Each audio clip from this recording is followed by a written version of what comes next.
It's time for the Splash Live from Civic Center TV, featuring stories from and about people like you in the greater West Bloomfield area. Simulcast on cable, 89.3 Lakes FM, social media, and the web.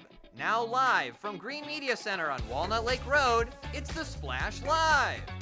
Live, local, social, it's the Splash Live on Civic Center TV and 89.3 Lakes FM.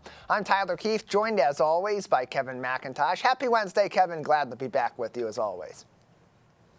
Hey, what's going on, Tyler? Happy to be here. Also, another day, another opportunity to talk to the community. Don't want to take it for granted. Let's get to it. Yeah, so much happening across our greater West Bloomfield area. Exciting changes across our area also, including in the Tri-Cities, where there's been a changing of the guard recently in the Keego Harbor Police Department. A new interim police chief introduced in August by the city of Keego Harbor, appointed by the city council, and it's a familiar face, Detective Robert Barnes, named interim chief at the recent Keego Harbor City Council meeting, sworn in after being appointed unanimously by the Keego Harbor City Council. Joining us now on the program is the new chief of police in Keego Harbor, Chief Robert Barnes. Chief, thank you so much for being with us today. Thank you. Thank you for having me. Yeah, happy to have you on. Congratulations on the promotion at the Keego Harbor Police Department. And a long time coming to you. Been at the department for 22 years. Take us through that moment for us at that city council meeting where this became official and you got sworn in, you got your badge, and became the chief of police. That was just an incredible moment. I've had some proud moments in my life, graduating from the police academy, being hired as a police officer, getting my first house, and this is definitely up there. It was an incredible sense of honor that the city put their faith in me, and the timing was perfect for this to happen. And it's hard to put into words, but I still have to pinch myself once in a while in between trying to get everything together here, and I'm so focused on getting things organized from the transition from Chief Fitzgerald. And so once in a while I get to sit back and go, hey, that's right, I'm chief now, or interim chief. So it's an incredible sense of responsibility as well. And you've had 22 years of service in this department as a police officer, as a detective. How do you believe that long term of service in this city in particular has uniquely prepared you for taking over this position at this time?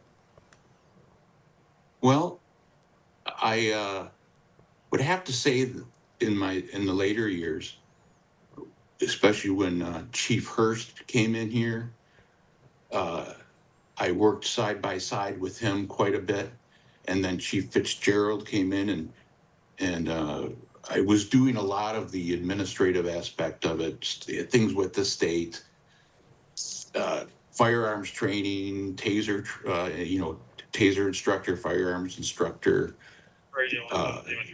Chief Hurst kind of nurtured my interest in investigations, and he was in SIU in Oakland County, and so I learned a lot from that aspect. I got connected with people in Oakland County, and then going to Fitzgerald, I worked side by side with him because I was already in place as doing a lot of the administrative stuff. So I got to see both their styles of leadership, which were totally different. Chief Hurst was very direct, and Chief Fitzgerald was very thought out about resolving issues, and I was kind of like a sponge, just observing them through the years. And hey, it just worked out that I was able to extract that information, and I still have lots to learn. I'm going to need to go through some supervisor courses, Of course. but here here I am. Yeah, and that is part of what was agreed upon with the city council as they appointed now Chief Barnes to his position. The interim title goes along with some training that comes over the next few months, as well as a review before that interim chief of police title may be removed and replaced with the permanent chief of police title. But joining us is the chief of the Keego Harbor Police Department, Robert Barnes, on today's edition of the Splash Live. You mentioned former Chief Kenneth Hurst, who was at that city council meeting as you were sworn in. He joined in over there, was there with you in the early portions of your career at the Keego Harbor Police Department. To have him there for that moment, what advice maybe did he give you as you moved up a position from detective, from officer in charge, to now being the man at the top of the food chain there in the Keego Harbor Police Department? Yeah. News travels fast. He gave me a call, said he wanted to be there, and he told me, he said, just Chief Hurst always uses the word, stay the course, stay top shelf, and keep the guys happy. At least try. You can keep up to date with the Keego Harbor Police Department on Facebook at Keego Police, as well as always online, KeegoHarbor.org. Chief, you've been with the department for 22 years, and it's one thing to be an officer for 22 years, to be in law enforcement for that amount of time, but it's even more unique, I'd imagine, when you're patrolling and you're protecting a small city and a close-knit city like Keego Harbor. What has kept you in this community for all these years? Even before Keego Harbor, I had moved into this area just outside of Keego Harbor in Waterford in '96. So coming up to working for Keego Harbor, I kind of had a pulse on the community, and when I started, what kept me here was I was here during an important change at Keego. In the 2000s, it went from being a lot of rental lake houses, so to say, to being more upscale. So what kept me here was just believing that this place is going to get better and better, and it has. I mean, I call this home, and so do the guys, the officers. We're very protective of our residents and business owners, and it's that even when I was in the academy, I always wanted to be in that small town community policing type of atmosphere, that climate. And you mentioned having that open dialogue, those close relationships with the people that you're patrolling, the people that you are ultimately protecting in Keego Harbor. And that really does go both ways. From the jump after this was announced at the recent city council meeting, nothing but congratulations across Keego Harbor social media for you as you take over this position. And even before that, a glowing endorsement from people that have a lot of pull in the city and have a big influence in the city, like Gino Santia, who wrote a letter to the city council acknowledging that he believed your service to this community, your experience in this community, was what made you the perfect candidate. How have you felt about the response from the city, from the people in Keego Harbor, with the enthusiasm for you taking over now as chief of police? Well, I tell you, in regards to the letter, my wife goes, "Hey, honey, you got to read this." I read that, and I was, wow, that was incredible. And then I started seeing all the responses. It was incredibly, very humbling. Saying thank you just isn't enough. It was just having that kind of support, especially from the city, and the city manager and business owners, was just amazing. It was incredible. It takes a lot to manage a police department in a small city and be able to keep those close-knit relationships that make a special place like Keego Harbor continue to run moving forward. Chief Barnes, before we let you go, anything else, any other lasting messages for the city as you continue the early portions of your run as the new chief of police? Just that once I get everything, the dust settles, so to say, that I'll be being a little more active on social media or Facebook and responding to some of these the responses that I've seen. I'll get more information. My ducks in a row over here, so to say. And you'll be able to follow along on Facebook at Keego Police for more information, and you can always find more information, updates, and get in contact with the Keego Harbor Police Department at keegoharbor.org. Chief Barnes, thank you so much for your time. Thank you.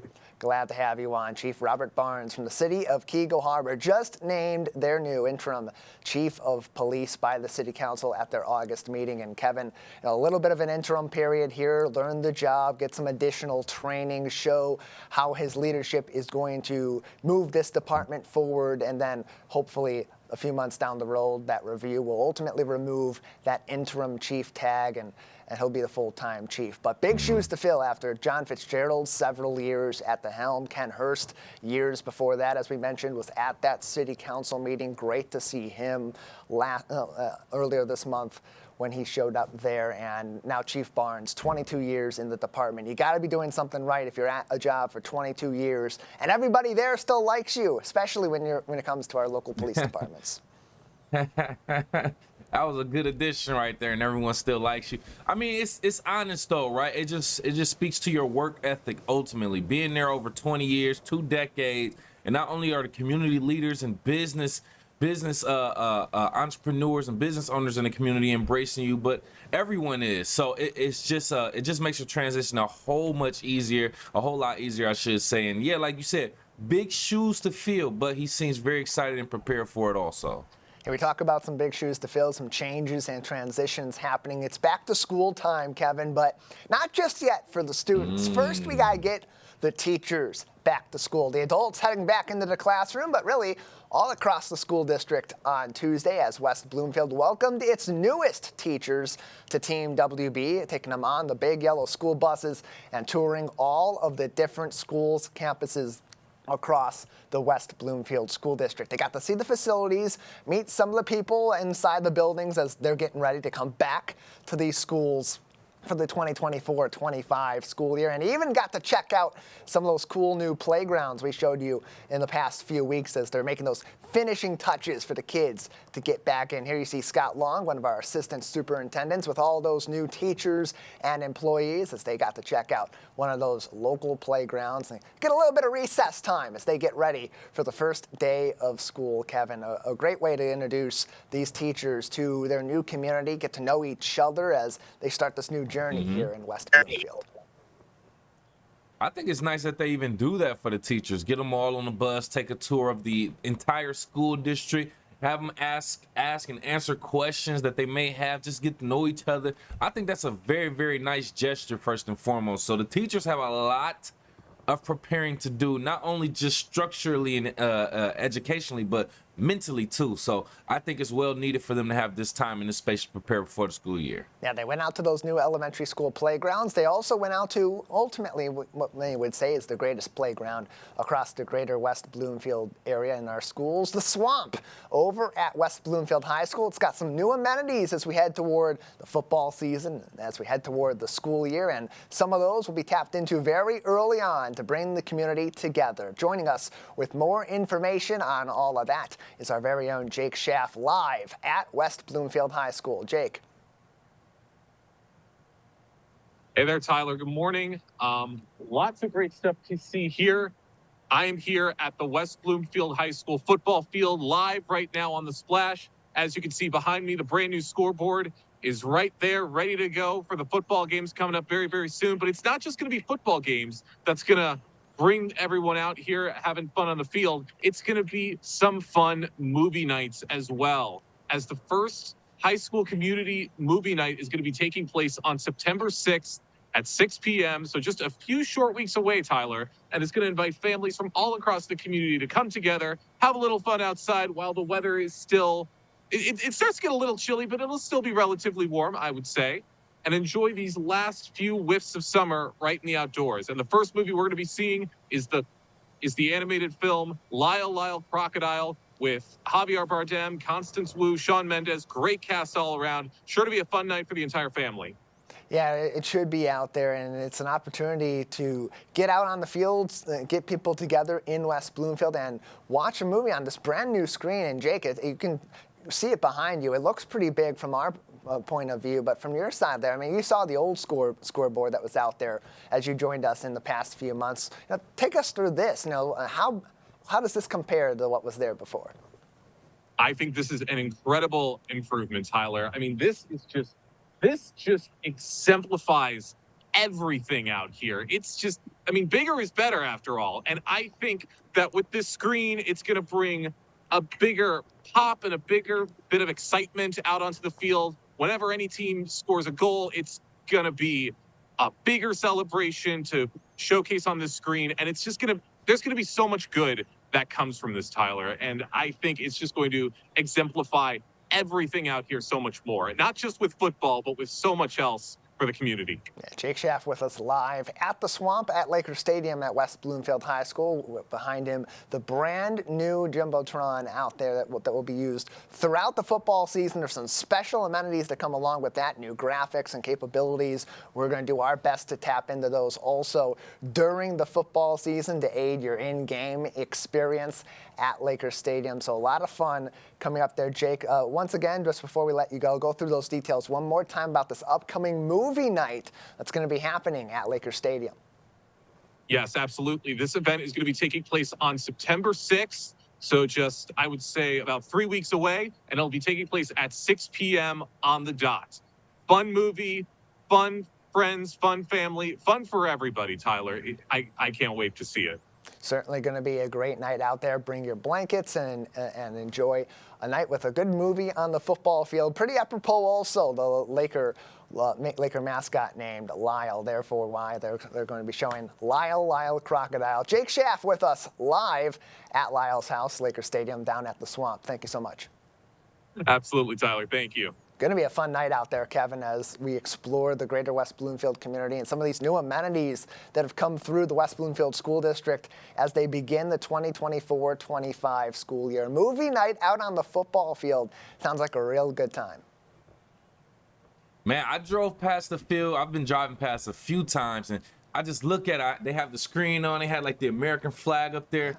4K, Tyler. It looks so vibrant. It's going to enhance the gameplay. It's going to enhance the experience overall. And like we say, it's so vivid that they're even playing a movie on there. So I think that just speaks volumes to the new amenities that we have here, West Bloomfield High School. I can't wait to be a part of it either. Yeah, I'm hard at work getting ready to call the first football game just a week from Thursday at the high school. And as I'm doing some research, I'm looking through some of Laker football social media, build some storylines, and I saw Rick Nance, the recently graduated quarterback, who's now playing at Davenport University, who posted some images when he was out there. We don't have them with you right now, but I'll just briefly describe it. He was showing off the new scoreboard and had all the football records up there and showed his passing record from last season up on the screen too. So many capabilities graphically and from a video standpoint with that scoreboard, and a movie night at the high school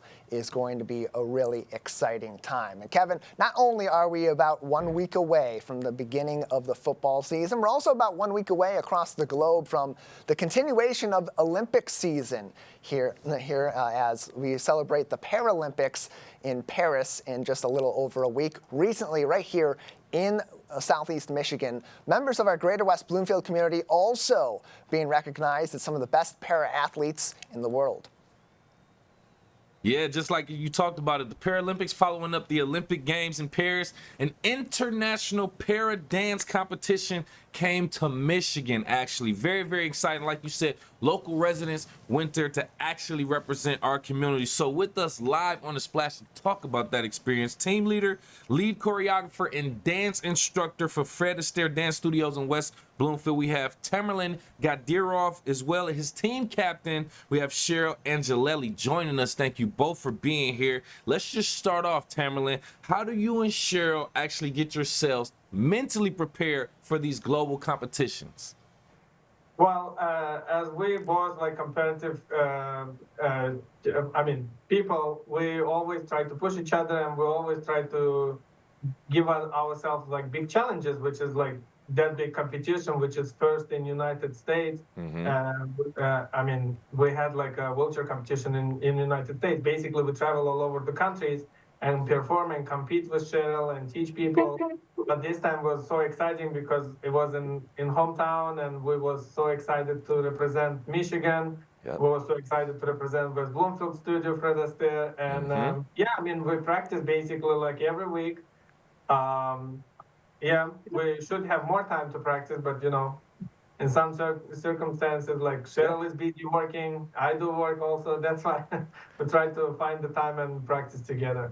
Nonetheless, you're still acknowledged for your hard work and your performance. I'm seeing right here, you both received a silver medal in international standard and a bronze medal in freestyle at the World Para Dance Sport competition that was held right here in Michigan. So getting to you, Cheryl, how does it feel to win those medals at this competition, and what does those achievements mean for you?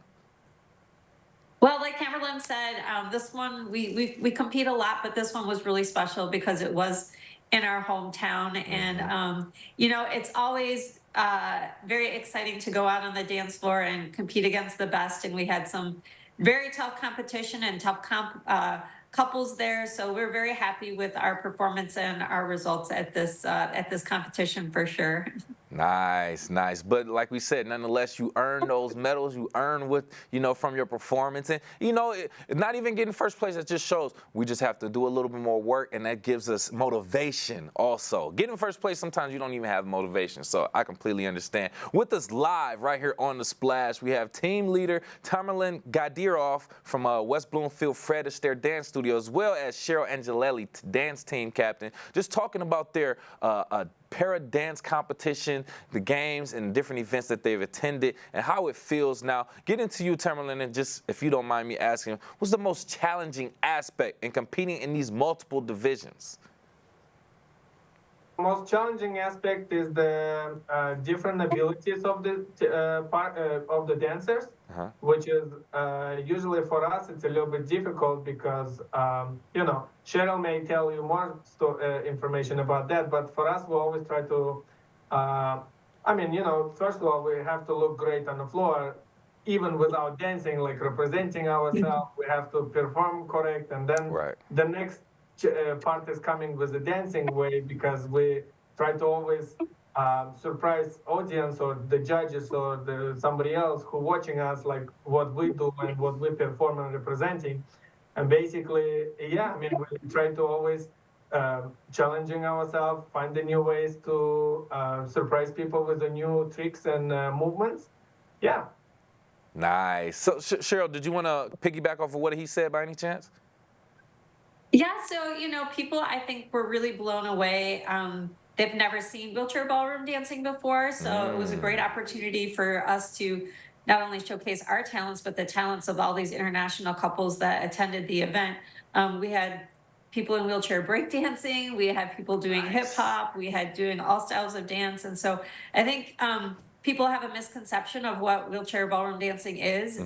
It certainly is not Tamerlan dragging me around the dance floor. I'm an active participant. We do lifts. He lifts me in my wheelchair. There you go. So it is very competitive. It's very beautiful, very athletic, and very much a sport. Yeah, once again, like I said, this is my first time even really learning about it, seeing the videos and things of that nature. But I love that this is out there. I love that we are actually, and that you are representing West Bloomfield in our local area in Michigan and things internationally also. I think that's very, very important. Kind of getting back to you, Cheryl, just talk about how your partnership, your two partnership with Tamerlan has evolved over 8 years. Well, you know, my background, I came from being a Paralympic swimmer. I competed for the U.S. Paralympic team and competed in 3 Paralympic games. And you know, swimming is a very individual sport. So now to have to move to a different sport where I have to work with a partner, I couldn't have asked for a better partner in Tamerlan. Like you said, we're both competitive. We push each other. He pushes me to be better every single time we dance. You know, he makes me, pushes me out of my comfort zone. I wasn't really wanted to be a Latin dancer. He's got me dancing Latin. He's got me dancing standard. Nice. And it's very collaborative, you know. He listens to my ideas. I listen to his ideas. He does most of the choreography, but it's very much a collaborative partnership and a friendship. And so I think that that's some of our chemistry that you see out on the dance floor is that, we have been together 8 years. We know each other, and that certainly helps. Great, love that. And lastly, Cheryl, I do want to just ask you, for anyone who is interested in possibly pursuing a career in dance, what, especially in the para dance competition, what advice would you give to them? Yeah, so I'm the co-founder of Dance Mobility, and I co-founded it with Evan Mountain, who owns another Fred Astaire dance studio, and we do free monthly classes, so you can go to dancemobility.org and learn about our free classes. So if you're interested in learning, that is a great place to start to see if you like it, and you can go from there. But it's a free class offered through the RIM Foundation. So each month we do a group class, and it's, like I said, thanks to the grant we have from the RIM Foundation, it's free of charge. So it is the best way to get introduced to our sport. Nice. Love that. And I'm sorry, we are running low on time, but we do appreciate both of you, and congratulations again. Thank you. Representing USA and West Bloomfield specifically. Once again, team leader, lead choreographer, and dance instructor Tamerlan Gadirov from the Fred Astaire Dance Studios of West Bloomfield, along with team captain Cheryl Angelelli. Thank you for your time. Well, thank you for inviting us. Thanks so much. Thank you. Love to see that they are out at international dance competitions, representing not only for USA, but for West Bloomfield. So thank you again for your time. It's great to see and talk to different people in the community, Tyler, that are doing things internationally, representing for us right here at home. Yeah, and Cheryl being a Paralympian herself, that connection to what's going to be happening in Paris going forward in just a little over a week from today when the Paralympics get going. She's a former Paralympic swimmer, now a para dancer and a champion in that regard from right here in the greater West Bloomfield area, with both of them practicing out of the Fred Astaire Dance Studios located here in West Bloomfield. Congratulations to both of them, representing our community very well. Kevin, from dancing to dogs, a really fun experience for a lot of people out in our community earlier on this week as they got a chance to take their puppies out across our community and enjoy some fun with some friends of all different kinds. Our reporter Jake Schaff has the story. Out here in West Bloomfield, even some of the smallest and furriest members of the community need some love.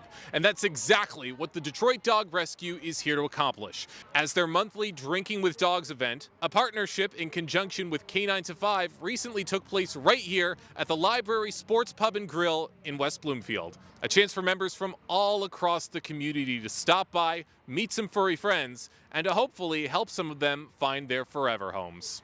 So this is Drinking with Dogs. We love connecting with the community and kind of getting some insight on the dogs around here and in the area, and kind of letting them know what we're all about.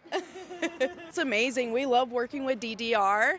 It's amazing. We actually house a couple of their fosters. We love having them. We love getting to, rehome them, help rehome them. It's amazing. Our role here is to bring out some adoptable dogs from the city of Detroit, get them into some homes, get them meeting people, and all of this is happening right here in West Bloomfield. How did this partnership with K9 to 5 start? Our partnership at Detroit Dog Rescue with K9 to 5 goes back many years. K9 to 5 is one of the first doggy businesses in the city of Detroit, and Detroit Dog Rescue is the first no-kill shelter. So, it only makes sense that we've partnered for well over a decade. And with K9 to 5's new daycare here, in Commerce, it just makes sense to be at one of my favorite places as a West Bloomfield resident here, Library Pub. Detroit Dog Rescue has such a following here in the city of West Bloomfield. Everything from school projects to mitzvah projects and church projects. we do a lot in the city of West Bloomfield. So there's only so many homes in the city of Detroit for dogs. And by getting them to other cities and being able to show them to other residents, it really helps get them in homes. You know, last time we did this about a month ago, we've been doing these all summer, is every dog that day went home. So we're hoping for the same success today. I know it's the end of the summer. Next week is back to school, but it just might be bring a family home, bring a family member home at the end of the summer. I think that's a great thing. So hopefully every dog will go home today. What is it about this event that's so good for the community? I think that it gives people a chance to potentially see a dog they want to adopt, and at the same time run into friends that support the charity, as well as looking for a nice amount of food at the pub here. It's very good. It's obviously people can go to the shelter, but this is like real world, be able to see the dogs by other dogs outside and with new people. And this is the way to do it. And I think they got a winning combination, and they'll be doing it again. You know, meeting the dogs is a good thing, but also supporting local businesses in whatever city we're in. You got to come out for dogs, right? So you have K9 to 5, you have, Library Pub, and every business in this plaza is getting eyes on it, but also giving residents, giving kids a chance to engage with the dogs, help out, see what we're about. It's a win-win situation. And again, I'm a West Bloomfield resident, so it's just fun for me. All dogs want is a little bit of love, and the pups here at the Detroit Dog Rescue are ready to love you. Events like these do so much good for the community, and one by one, they do their work to help families become truly complete. For Civic Center TV, I'm Jake Schaff. Appreciate the report, Jake. It's another fun time out in the community in Greater West Bloomfield on Tuesday as dog lovers got to bring the puppies out to a great restaurant, a great time, great weather, and a lot of a really good cause out there for people supporting dogs, looking for their forever homes, and those enjoying theirs with the people that they love as well. Good to hear from that out in our community, and thank you for that, Jake. Close to home, right next door to us at the West Bloomfield Township Public Library and the Civic Center complex, plenty of fun and opportunities to get out in nature and do some learning with the kids coming up, including on the new Storybook Trail, which will have its grand opening coming up on Saturday, September 21st from 2 p.m. to 4 p.m. at the West Bloomfield Township Main Library. Joining us now on the program for more information on this event in partnership with West Bloomfield Parks and the West Bloomfield Library is the library's community engagement librarian, Emily Tobin. Emily, thanks for being with us. Good morning. Happy to have you on to talk about the grand opening of the Storybook Trail. And we know that there are trails at West Bloomfield Town Hall. Maybe some don't know about that, and this is the first time they're hearing about it. But the Storybook Trail is going to be undergoing a grand opening. Tell us first about the trail, what people should know about this new or updated amenity at Town Hall. So, like you said, many people may not know about the trail that runs behind the library. So it does have a trailhead that starts kind of by Parks and Rec. The Storybook Trail will start off of the youth terrace in our kind of backyard. And then there's like kind of a cut through path, and it follows the trail back through and then comes up the sled hill and puts you back out into that back parking lot by the Township Hall. It's not a very long path. I think it's like a quarter mile. So if you have a little kiddo, it's perfect for a short attention span. And the goal is really to promote early literacy and to get families out in nature.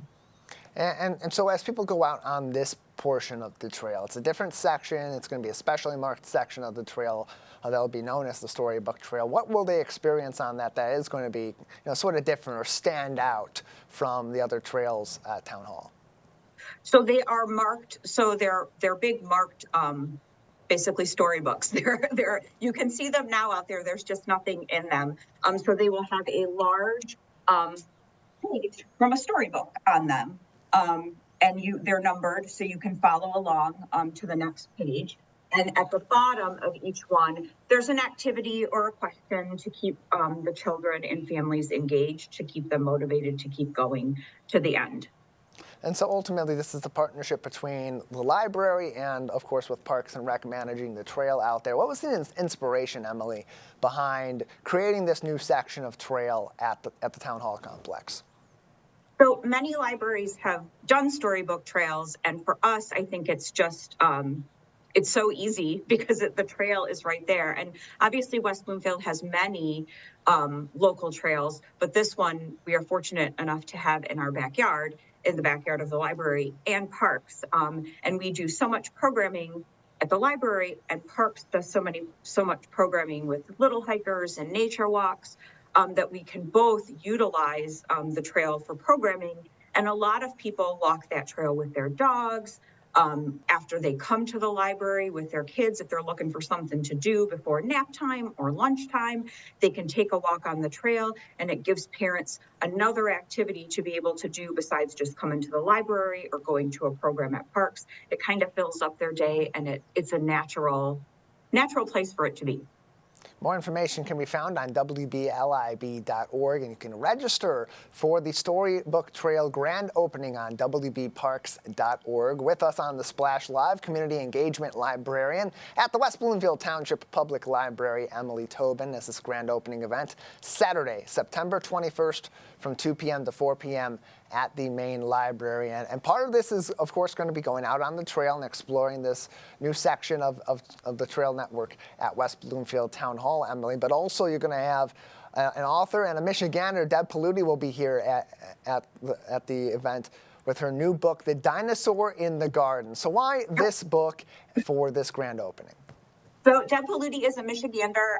She is a best-selling children's author. And this one, I think, is a perfect book for the both of us because, number one, kids love dinosaurs. And number two, he's in the garden, which is perfect for us and for parks. So it gives us the nature theme, and it gives dinos for the kids to interact with as well. So she will be here doing a story time.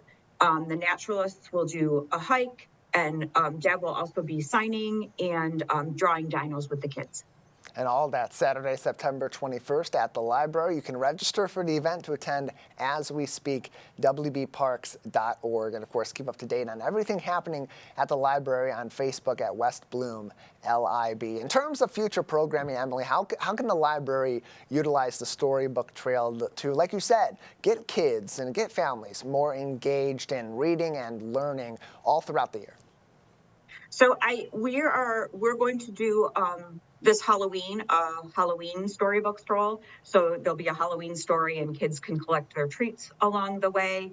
I know Parks is planning some in the spring. We'll partner with them to do specific books for like their winter solstice or the Pollinator Festival, so that they can utilize that trail as well to do specific programming around their larger events. And then, of course, for summer reading, we do obviously a lot of programming for summer reading, and we can plan larger hikes around that as well. When we do our big kickoff, we can do a walk as well on that Storybook Trail.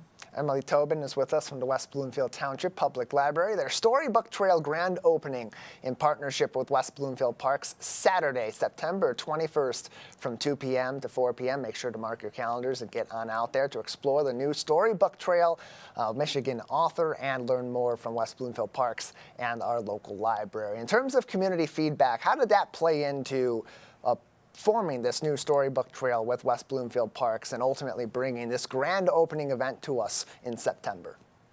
So this has been a long time coming. I've been at the library for almost 2 years, and we have been talking about it since I've been here. Last year, we did a temporary story walk out there on like the yard signs.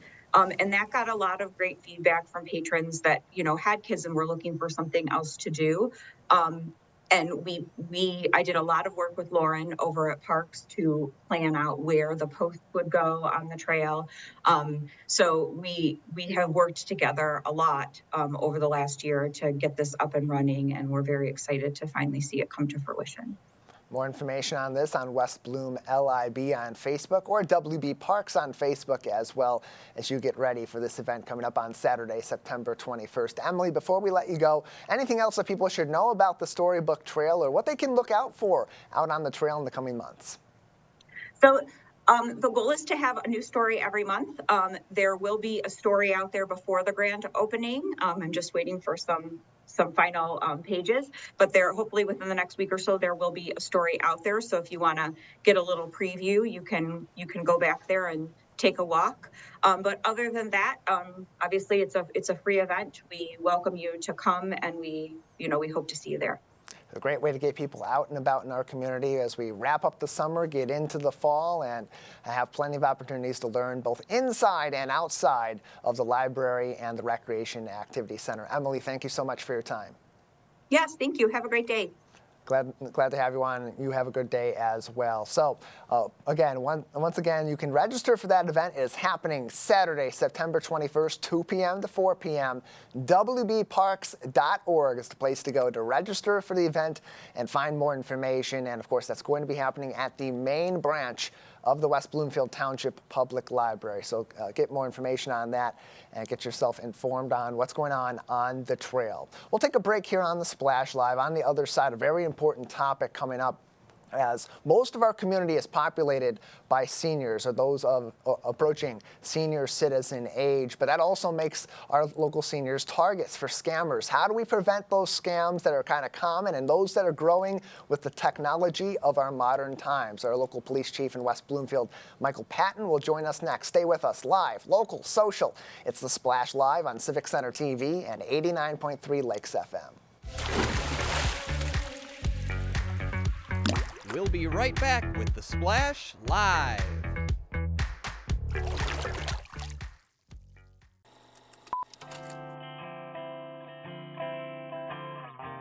Bringing you stories and memories from Orchard Lake, Civic Center TV, television that's close to home. Last week, Brandon met a girl on a dating app. One day after work, he finally found the courage to ask her out. No answer. He started to panic. Was he being too pushy? Maybe it was too... Hey, sorry I didn't respond. I was driving. I would love to go on a date. How does tonight sound? Brandon tried to play it cool, but inside he knew. A girl so smart, so responsible. She must be a keeper. Hello, I'm Chief Mike Patton of the West Bloomfield Township Police Department. We're here to say congratulations to Civic Center TV on their 1 million YouTube views here in the community. We enjoy a great partnership with Civic Center TV. They are one of our best community partners. I'm Chief Mike Patton. I'm proud to be 1 in a million.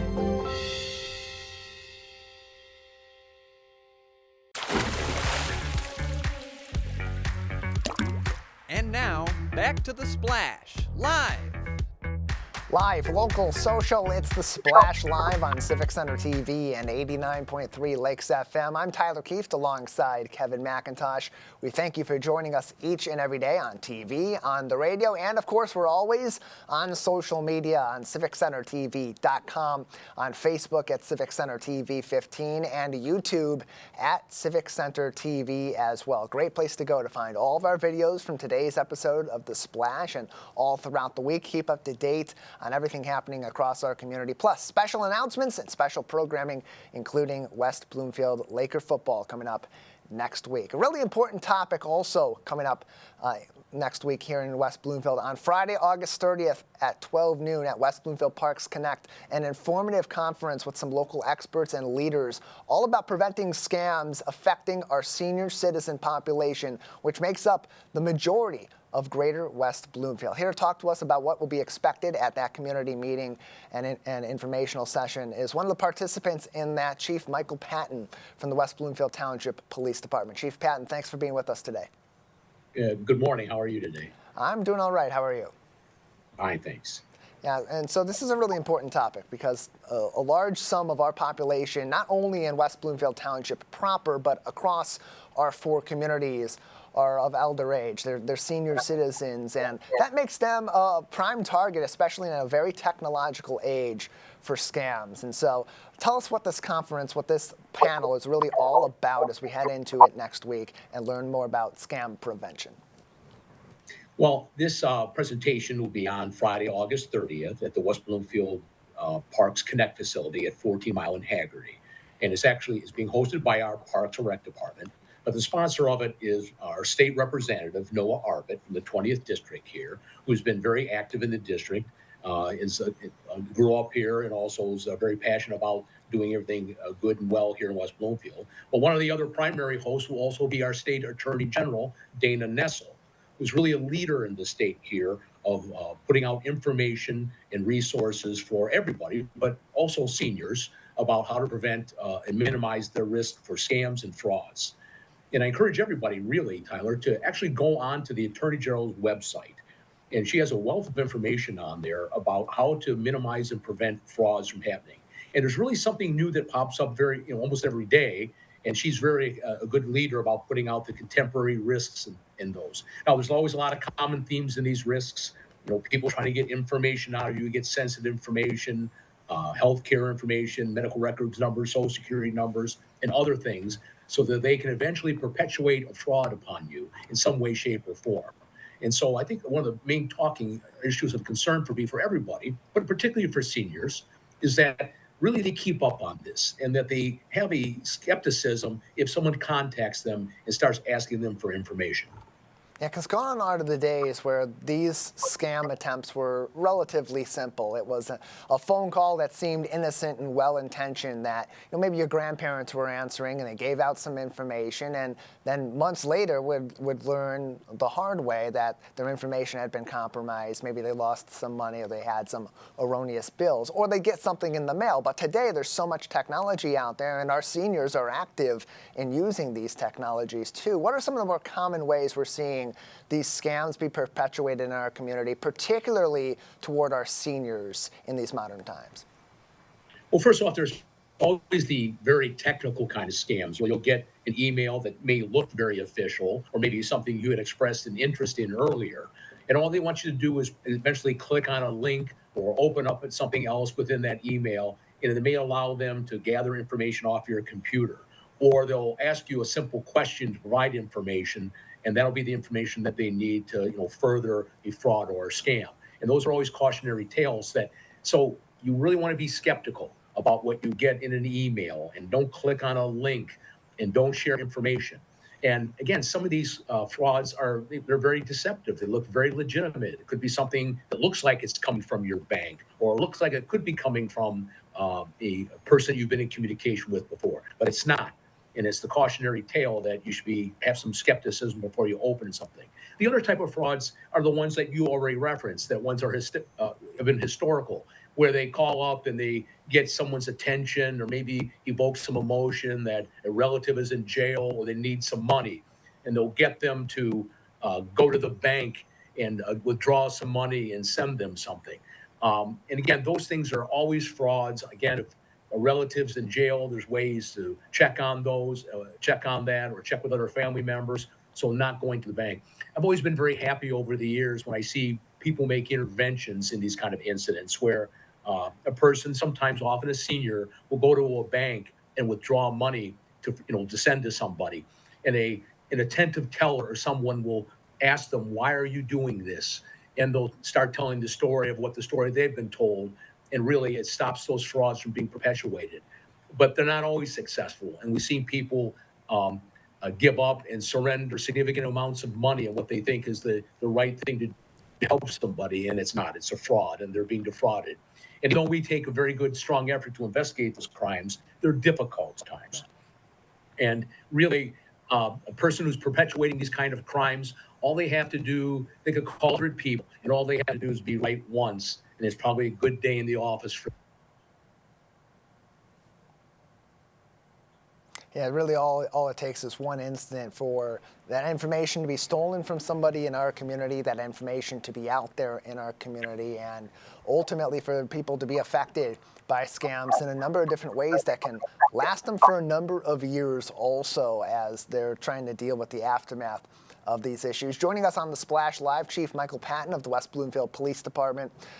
He will be participating, as well as other local leaders, including Attorney General Dana Nessel, State Representative Noah Arbit, Oakland County Commissioner Marsha Gershenson, and Ageways Representative Stephanie Hall at a town hall meeting about this at West Bloomfield Parks Connect next week, Friday, August 30th at 12 noon. That's on 14 Mile Road in West Bloomfield. RSVP on wbparks.org or you can call them at 248-451-1900 for more information. And you mentioned earlier on, Chief Patton, that this is being ran mostly by our local elected leaders who organized this particular meeting with West Bloomfield Parks. And so how does law enforcement and then our local leadership in government, our state representatives, our state senators, our attorney general, how do you work in partnership to help to ultimately prevent these legislatively or by putting other regulations in place that help everyday citizens right here in Greater West Bloomfield?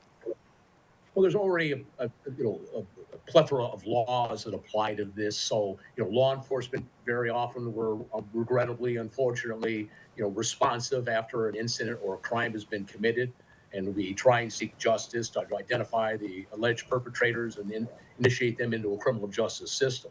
We also try to, but we also participate in programs like on August 30th event, where it's informative, where we can prevent these kind of crimes through information sharing and awareness, and reminding people that there's a lot of people out there every day that may want to try to defraud you and take money away from you. And we need you to be aware of these kind of frauds and be skeptical sometimes when someone reaches out to you for personal information. There's a lot of information out there, Tyler, and we always encourage people to do this or have their family members help them with you. I already mentioned that the Attorney General's website is a wealth of information. You look on the Ageways website. There are strong advocates for information and advocacy for seniors, and can help out with things on Meals on Wheels and direct home care services and advocacy and transportation assistance. There's services for seniors there. I would also recommend to people that they look on the website of our Oakland County Clerk and Register of Deeds, Lisa Brown. She's a strong advocate for fraud protection regards to property records. You can sign up for what's called her Property Records Notification Program. And this is a program that you'll enter. It's very simple to sign up. I've already done it, where you can list your home address there, and you will get an email alert if someone puts a false or malicious lien on your property. Now, it wouldn't prevent that from being happened, but you'll get a timely email alert that somebody has put a lien on your property so that you can make a timely response to it, and not later or years later when you look to transfer the property. And that time can be huge in preventing these issues from growing and becoming massive problems in our lives, and especially those of our seniors here in the Greater West Bloomfield community. We know these scams are not uncommon to seniors across all communities across the U.S. In fact, Fortune putting out an article recently. Elderly Americans are losing $28 billion a year to scams, and some are fighting back as well on that with different methods, including these informational sessions that will be like what will be happening at West Bloomfield Parks Connect coming up next week. Chief, what do you hope that people from the community that attend this ultimately get out of this? What opportunity will they have beyond just hearing from our leaders to get their questions answered? Well, I think it's always great. Again, Representative Arbit and Attorney General Nessel, they grew up in this area. This is their hometown at one point, and so they're very passionate about helping us out in West Bloomfield on everything. Look, hopefully it'll be informative. It'll help elevate awareness on these issues, particularly for our seniors. It'll also provide them with some resources that if they have any questions or concerns, who and where they can reach out for help. And that's primarily what we want them to do. Look, I'm a seasoned citizen too. We have had a lot of life experiences, but even the best of us sometimes can be lured down a dark path where something seems inviting or enticing or interesting, and but our life experiences would generally protect us. We're trying to provide is additional information and resources so they can reach out to us when they need us. That information, those resources will be available next week, August 30th. That's a Friday at 12 noon at West Bloomfield Parks Connect Senior Center on 14 Mile Road in West Bloomfield. Chief Patton, thank you so much for your time and your insight. Thank you for inviting me this morning. Appreciate it. You can always get in contact with the West Bloomfield Township Police Department if you're having these sorts of issues. You think that you or a loved one may have been affected by a scam. You can give them a call on their non-emergency number and find more information, wbtownship.org, or on Facebook at West Bloomfield PD. Get in contact with our West Bloomfield Police Department. Now, earlier this week, we told you about something special happening at the Civic Center complex. In fact, right out in front of the West Bloomfield Township Police Department. A bit of the road there on Civic Center Drive at the Town Hall complex going to be blocked off over the coming days for a special art project that's going in, a mural that's being painted right there on the street. I was out there yesterday at Town Hall, snapped these pictures of some of the progress being made by Caitlin Cartwright from the Farber Soul Center, from Soul Studio, right here in West Bloomfield, that is painting that mural. She'll be out there later on today. She'll be out there later on this week finishing that up, and it already looks great, bringing a little bit more color to our streets over at Town Hall. So in the meantime, it's going to be a little bit tougher maybe to get into the library parking lot. What's suggested is that you take that very first entrance over by the Recreation Activity Center and simply drive across that parking lot over to the library parking if you want to do that. Or another way you can do that is go all the way around to Town Hall, go around Town Hall, come back around the other side, and still get in that parking lot directly at the library. But all for a good cause. You'll see even more of that coming up later on this week, and hopefully by the end of the week we'll have an even better image with a more complete sign of what's going up over there at West Bloomfield Town Hall. Really cool stuff from over there. We are just 8 days away from the West Bloomfield High School football season, kicking off on Thursday, August 29th, 7 o'clock p.m. kickoff at West Bloomfield High School. The Lakers will take on the Chippewa Valley Big Reds right here on Civic Center TV and 89.3 Lakes FM. More recently, I was out at OAA Football Media Day, as one of the toughest leagues in the entire state is right here in our local area, and I talked to one of our other experts on OAA football, Sammy Termina from Orion Neighborhood Television, who went through all the details on the OAA, including our Red Division. Here's our conversation. Sammy, this is an exciting time because much of like the coaches said in the event itself, the OAA's got a really strong crop of teams in all of its divisions. Yes, and it's very scary when you look at the divisions. I mean, obviously, you look at the gold. I mean, you got Avondale there, Ferndale there. I mean, Berkeley's got a new coach, Royal Oak. Pontiac, they've been getting better under Coach Jefferson. The blue, it's basically a pick'em division. I mean, like, you look at that, anybody can win that division any given day. The white, you basically look at Groves, Harper Woods in there, A&T, we don't know what they're going to have. I mean, Stony Creek, new coach Rick Powell, Rochester, you don't know what they're going to have. And then, of course, our favorite division, the red division. It would not surprise me this year if all 5 teams make the playoffs this year. Yeah, I mean, Oxford was the only team in the OAA Red last year that was, on the cusp of the playoffs, and they still made it. Every team that West Bloomfield played last season made the playoffs, but at the top, coaches poll today just released moments before we did this interview. West Bloomfield at the top, Lake Orion a close second, Clarkston in third. But, what do you think about this red division? It's pretty wide open. It's basically a kiss of death when you look at it. I mean, like, Adams, that Veer, that they returned quarterback in Ryan Waters. I mean, like, they got a very good rushing attack. That Veer very well. You look at Lake Orion, you look at the Dragons. I mean, like, they returned the quarterback in Tierra Hill. There is some concern at the running back and the linebacking spots for them. I mean, you look at Clarkston. You don't know who their quarterback's going to be at the Brady College transferred to UD Jesuit. I mean, like, and then you look at West Bloomfield. How's Bo Jackson going to fit into Coach Jack Hilbert's system at West Bloomfield? So, and then Oxford, obviously, I feel like Oxford's got one of the best running backs in the game in Luke Johnson and a very underrated quarterback in Jack Hendricks. So when you look at this league, this is no doubt, in my opinion, the kiss of death, that especially in the OA Red when you look at that division. Yeah, that's week by week. That's season-wide. That's especially as you're looking toward the playoffs for any team that's going to be facing a team in the red. Let's look forward to October 4th. We were just talking about it before we hit record on this. Lake Orion come into West Bloomfield. I mean, I've been doing this for 7 years with Civic Center TV. I think maybe 6 of those Lake Orion West Bloomfield games have been classics. What can we expect from that matchup from your side of town as we head toward that week? Anytime you play West Bloomfield, it's going to be a street fight. And you really look at that matchup, Lake Orion does have an experienced quarterback. They have Jackie Vasquez as well. I think he's one of the X factors in the entire league. And when you look at Lake Orion, I think that they got a very good offensive line. I mean, very good defensive line as well. I mean, the only issues that I see with them is going to be the running back and the linebacker spot. And then, West Bloomfield, they play Chippewa Valley week 1, which is going to be very difficult. You got Grove week 2. I mean, so both these teams, I think, are going to be battle tested. And I think this game might be the red title game, but I don't know. I can't guarantee that, but I just think that when you look at this division, it's going to be the kiss of death division when you look at the red. Played a huge factor in 2023. We're expecting much of the same in 2024. Sammy, thank you. Thank you really much.